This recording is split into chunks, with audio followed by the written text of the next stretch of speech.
Sí. ¿Y ustedes es maya? Yes, ¿Sí? hablo maya.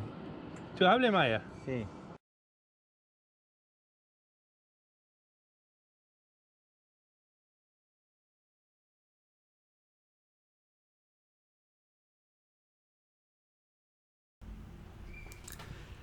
Most people think of the Mayans as a former civilization.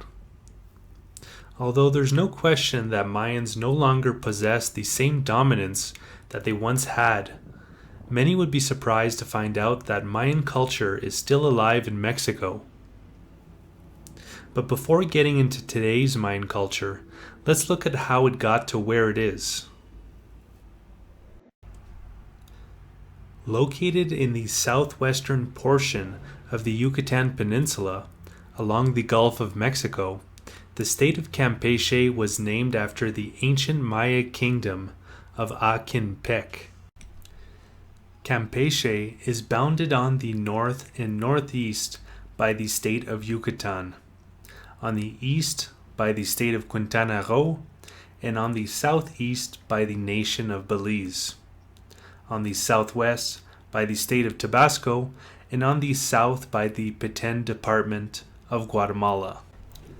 For about 2,000 years, the Maya culture prospered through most of present-day Guatemala, Belize, El Salvador, western Honduras, and the 5 Mexican states of Yucatan, Quintana Roo, Tabasco, Campeche, and Chiapas. In all, the territory occupied by the Maya was probably about 500,000 square kilometers and is sometimes referred to collectively as El Mundo Maya, the Maya world. The Mayas made a living through agriculture, hunting, and fishing. There were also skilled weavers and temple builders who left a treasure trove of archaeological sites for later generations to admire.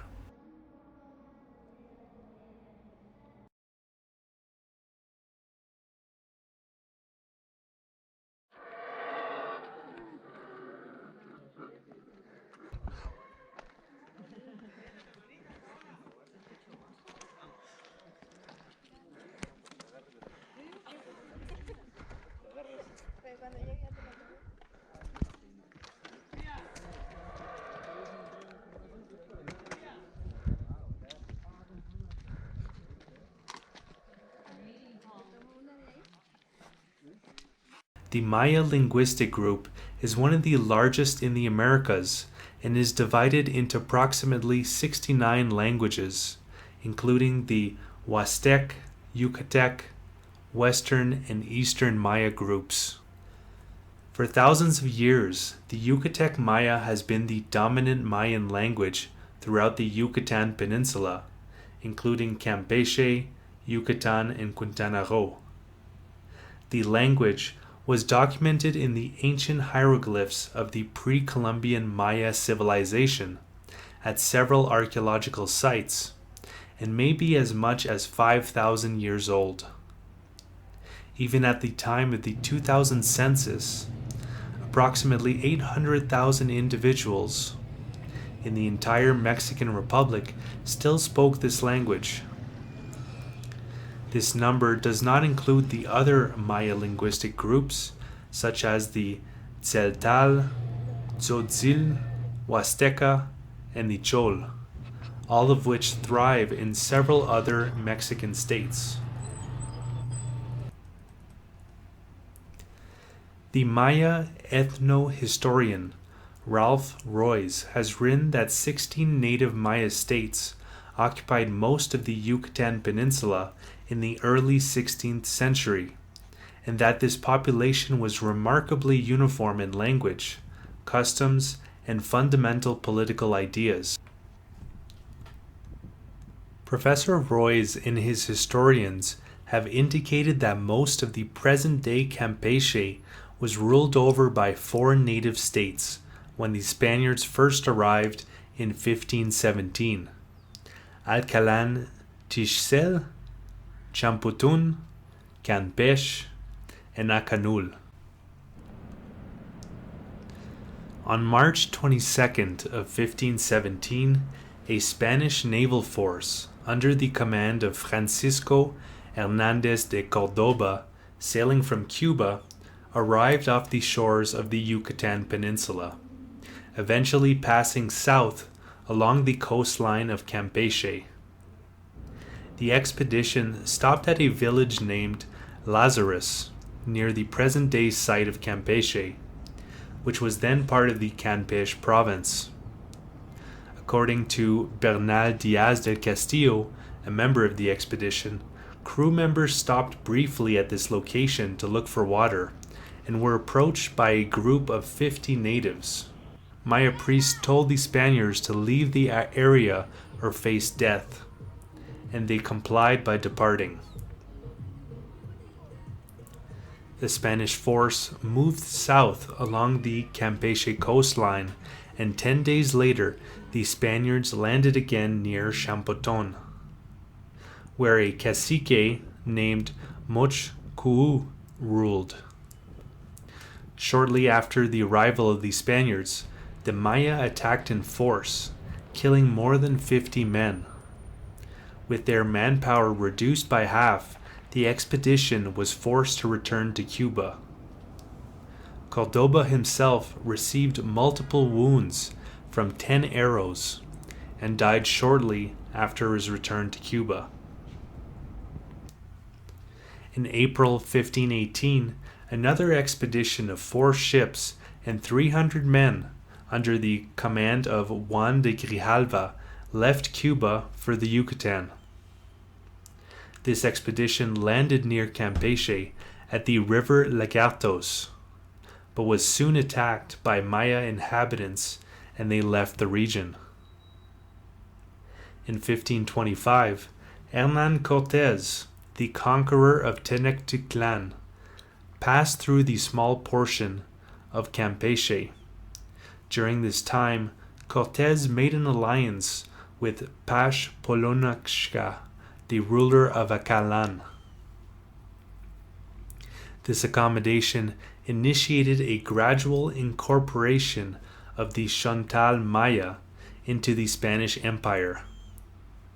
Cortés's account of his journey through the Acalan served as motivation for Francisco de Montejo to lead a second expedition to Acalan and the Yucatan area.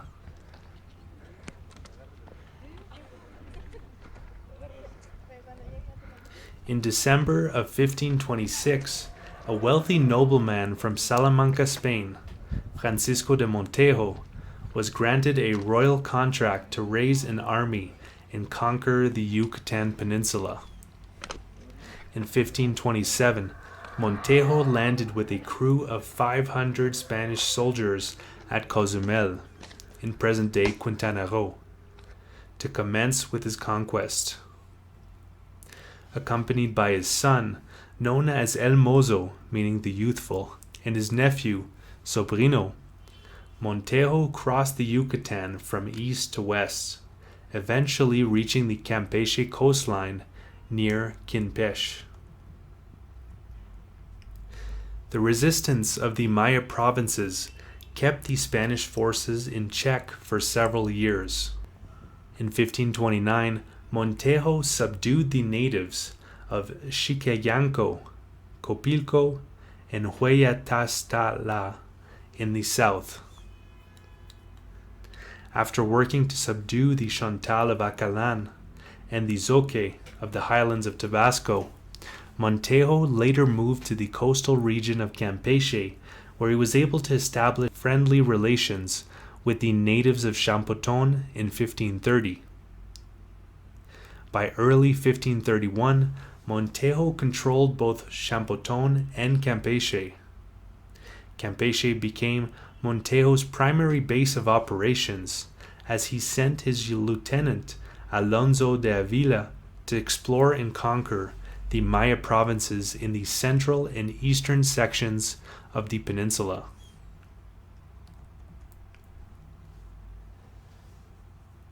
While Avila made his way through the interior of the Yucatan, Montejo was able to consolidate his control over the province of Acanul, north of Campeche, while the younger Montejo moved through several Maya provinces. As a result, researchers Frances Scholes and Ralph Roys observed that by the end of 1532, a considerable part of the northern Yucatan had apparently accepted Spanish suzerainty. By the summer of 1534, however, the younger Montejo's position in the Yucatan became precarious. With a depleted force, he departed his headquarters at Zilam and retreated to join his father in Campeche.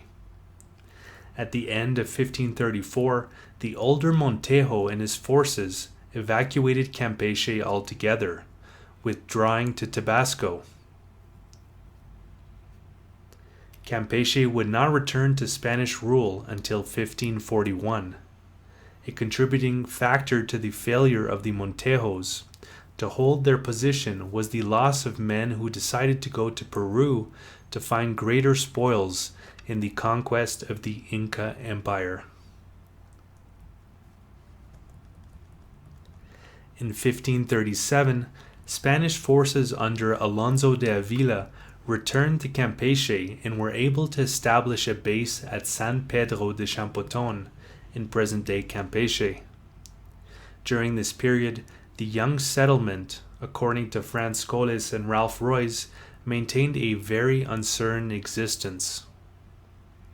In 1540, Montejo the Younger arrived in Champoton to resume the conquest of the Yucatan Peninsula. By this time, Scholes and Roys explain, the indigenous inhabitants of the area had become increasingly restive. At the end of 1540, Montejo moved the settlement at Champoton to Campeche, which ultimately became the first permanent Spanish settlement in the Yucatan Peninsula. Forming alliances with some of the local chieftains during 1541, the Montejos were able to subdue native forces in the provinces of Campeche and Acanul, bringing the present-day municipos of Tenabo, Hesechacan, and Calquini under control. Later in the year, Montejo founded the Villa and Puerto de San Francisco de Campeche. From Campeche, Montejo moved on to the rest of the Yucatan Peninsula, where he won several battles and broke the power of the Maya resistance, founding the city of Mérida on January 6, 1542. Once effective control had been established, the city of Campeche served a strategic role as a trade and administrative center. The first Franciscan missionaries arrived in Campeche perhaps as early as 1537, followed 3 years later by the founding of the first mission in Campeche. In the few new years later, the Franciscans also moved into Champoton and Acalan.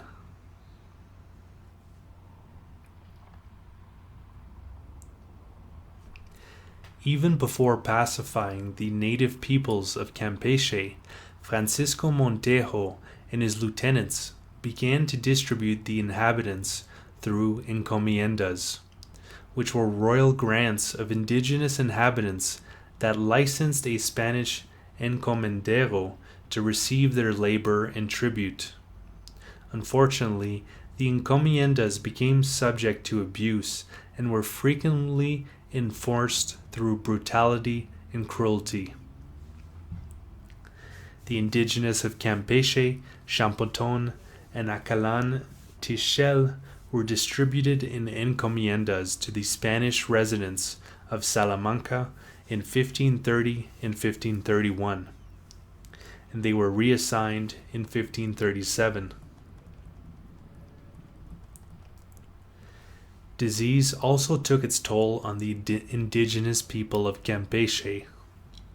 At contact, the populations of Champoton and Acalan probably numbered about 110,000, but smallpox decimated several communities in 1519 and 1520. An assessment of Champonton in 1549 suggests that there were about 2,000 Mayan inhabitants left. A similar assessment of the Acalan Encomienda in 1553 suggested about 4,000 Mayans living in that province. Acanul, which is located in a drier climate than the rest of Campeche, was less affected by plagues than most other areas of Campeche and the Yucatan. It is estimated that the population at contact was 35,000, and that this dropped to 13,000 in 1548. After this, however, immigration from other areas helped to rebuild the native population of Acanul. In the 1895 census, Campeche was reported to have 39,000 persons aged 5 years or more who spoke an indigenous language, representing 44% of the population. During the same census, Campeche's Spanish-speaking population numbered 49,000. In 1900, to 36,000 indigenous speakers, and in 1910 to 28,000. The majority of the indigenous speakers in 1910 communicated in the Mayan language, 27 out of the 28,000 indigenous speakers.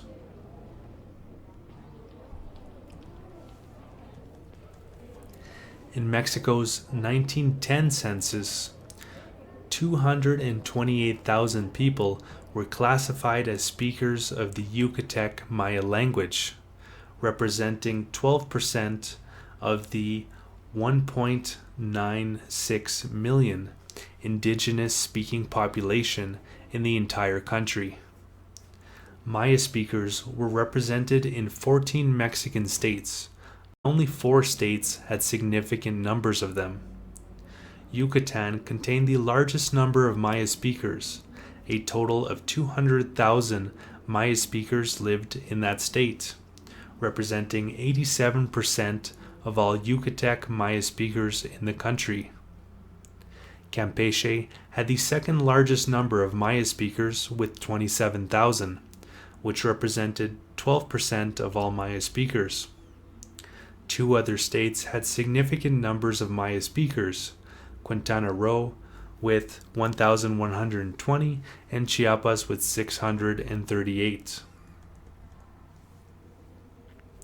In the unique 1921 Mexican census, residents of each state were asked to classify themselves in several categories, including indigena pura, meaning pure indigenous, indigena mezclada con blanca, meaning indigenous mixed with white, and blanca, white. Out of a total state population of 76,000, 33,000 people, or 43%, claimed to be of pure indigenous background. Slightly fewer, 32,000, or 42%, classified themselves as being mixed, while a mere 11,000, or 14%, claimed to be white. When compared to the other Mexican states, Campeche had the 6th largest indigena pura population. Although a significant number of people in Campeche claimed to be of pure indigenous heritage, a much smaller number, 23,000, were classified as speakers of indigenous languages, representing 36% of the state population. All but 5 of these persons were Maya Indians, while 4 spoke the Amuzgo language.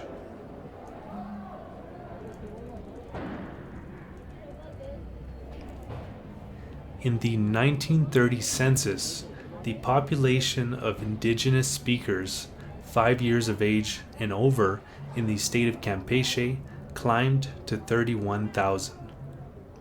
representing 44% of the state's population. The fact that 16,000 indigenous speakers were monolingual and unable to speak Spanish was indicative that some natives of Campeche successfully avoided assimilation into the Central Hispanic culture. Over the next 4 decades, Campeche's indigenous-speaking population continued to grow. Even though its percentage of the population dropped significantly from 44% in 1930 to 27% in 1970. The Maya language was by far the most widely spoken indigenous language in Campeche at the time of the 1970 census.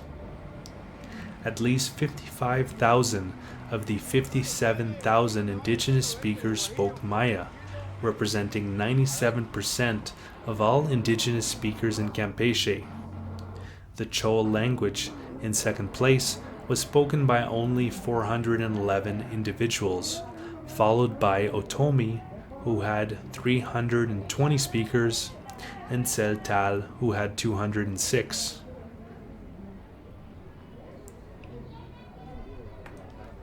According to the 2000 census, 186,000 residents of Campeche were classified as indigena, representing 27% of Campeche's total population of 690,000.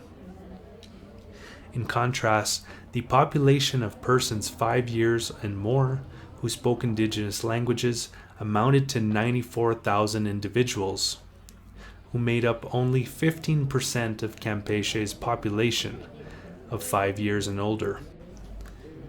These individuals spoke more than 50 indigenous languages, some of which were transplants from Central America or other parts of the Mexican Republic, although most of the indigenous speakers were bilingual. 5,300 persons were registered as monolingual.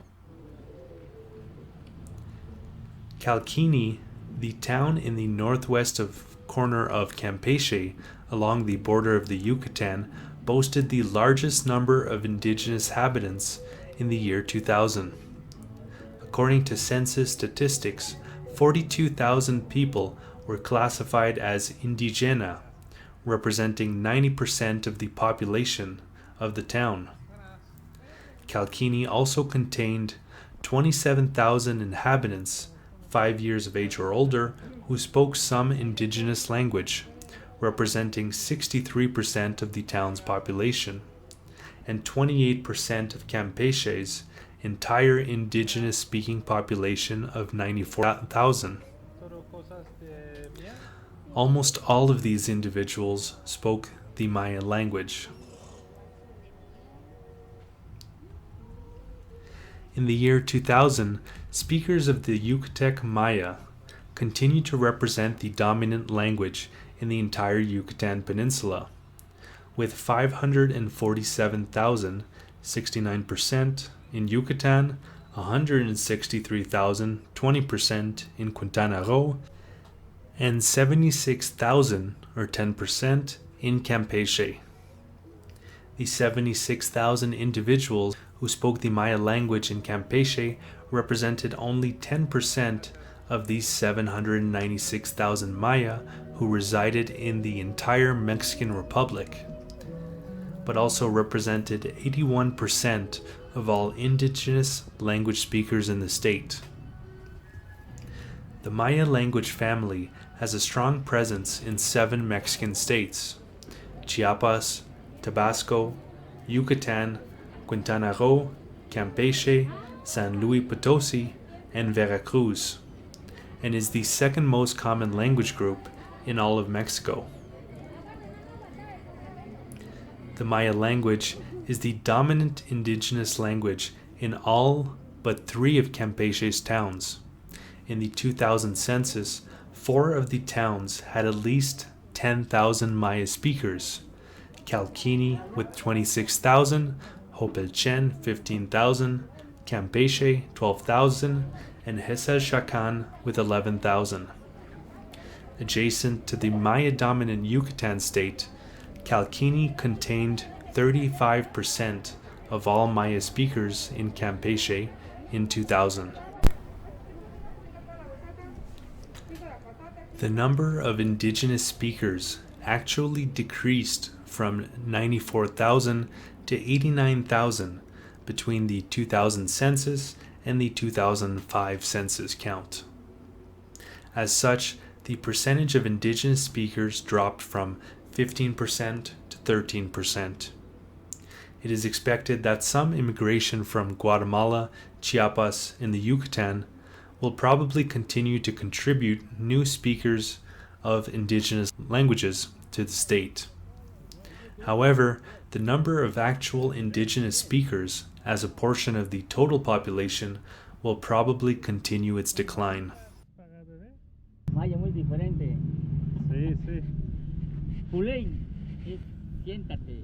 Siéntate. Pulein. Sit down, please. Okay. Sí. ¿Es mucho personas en Calkini Está grande. que hables maya? El 100%, el 50%. 50. 50%. 50 español y 50 maya. Okay. Los viejitos, antiguos, old, viejos. Personas más viejos hablan maya. De los jóvenes, young, nada de maya. Okay. Así es, amigo. Maya, por maya ya, ¿cómo se llama? Ya se murió. Ya died, ya maya ya. La cultura murió. Maya. Sí. Okay. Ya estaba muriendo. In spite of this, Campeche itself is a wonderful representation of the Mayan world, with archaeological sites at Calakmul, Edzna, Palamcu, Pecan, Chicana, Tzbilnosac, Hochob, and Xpuhil. Campeche can offer any tourist a glimpse into the life of the Maya people when their culture was at its zenith. In the sense of the word, Campeche will always be indigenous and will always be Maya.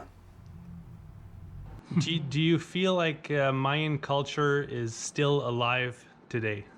Sí, definitivamente. Si nosotros no tuviésemos la sangre maya, la cultura y las nociones que nos compartieron, no seríamos lo que somos ahora. And can you think of some examples of Mayan culture that are still happening today? Claro, la parte del orden social es uno. La parte del amor por la naturaleza y a la gente que nos rodea. Okay. Do you feel like people your age, of your generation, are proud of their Mayan heritage? Que somos más los que realmente apreciamos la cultura y nuestra descendencia a los que no. Entonces, considero que un 90% de los yucatecos y de los que tenemos esta cultura apreciamos tal cual lo que tenemos y lo que nos han enseñado y lo que todavía preservamos de tal cual de los mayas y la cultura que tenemos ahora. Okay. And why do you think some people think that being Mayan is not a good thing? El estereotipo de ser maya, algunas personas lo comparan con pobreza, con inferioridad, cuando realmente no es así. Okay.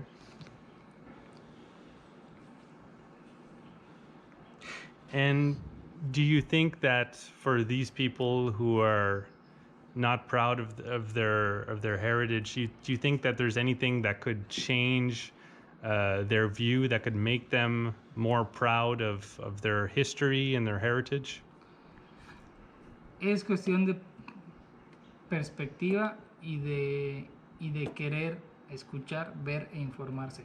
Si tú, por ejemplo, solo hablas de que la cultura maya es simplemente algo X que pasó, automáticamente te estás bloqueando a no poder informarte con respecto a...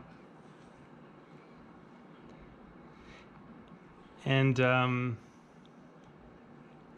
do you think Mayan culture will continue to survive in the future? 100%.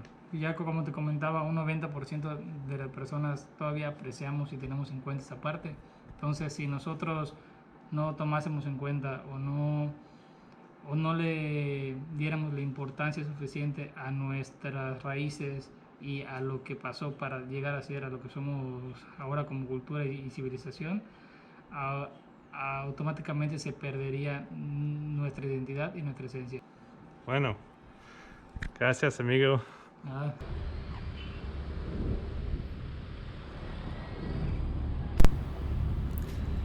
So I hope you've enjoyed this documentary of Mayan culture today in Mexico. If you did, please click the like button and leave me a comment letting me know what you thought about the video, and subscribe to the channel if you haven't already. In fact, I've actually just created a playlist with similar documentary style videos and some of my favorite vlogs that I've made in Mexico this time around.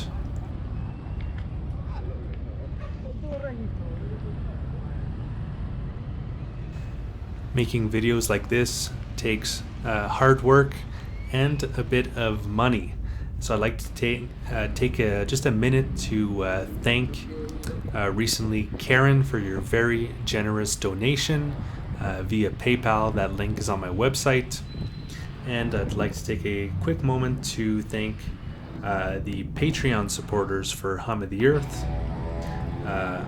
Steve Carter, thank you very much. Daniel Vermillion, a big thanks to Ben Wolford, and a huge thanks to Jeremy Kitchen, who has been my first Patreon supporter and still helping out the channel. So thanks to everybody that are making these videos possible. Big thanks, and hope you guys are still enjoying the channel. And if you'd like to support me and Hum of the Earth in making more videos like this, there's a link to my Patreon in the description below this video. This was my second time in traveling through Mexico. The first time was 3 years ago, bicycling through the country, through western Mexico and central Mexico, and this time around I've been traveling through eastern Mexico and the Yucatan Peninsula. And I've made 2 playlists containing all those videos that are linked in the description of this video. So one being bicycling through Mexico 3 years ago, and the other of eastern Mexico in 2021. And like I mentioned before, I've just created a new playlist called Best of Mexico 2021, containing the documentary style videos and my favorite vlogs that I've made this time around in Mexico. And that one will be on my channel's homepage. And that first time that I was going through Mexico, that was part of a larger trip bicycling through Latin America. And I've also bicycled through Eastern Africa and Eastern Europe, and I have playlists for all those countries that I've bicycled through available on this very same YouTube channel, Hum of the Earth. And if you'd like to see an interactive map of everywhere that I went, that map is available over at my website, followthehumoftheearth.com.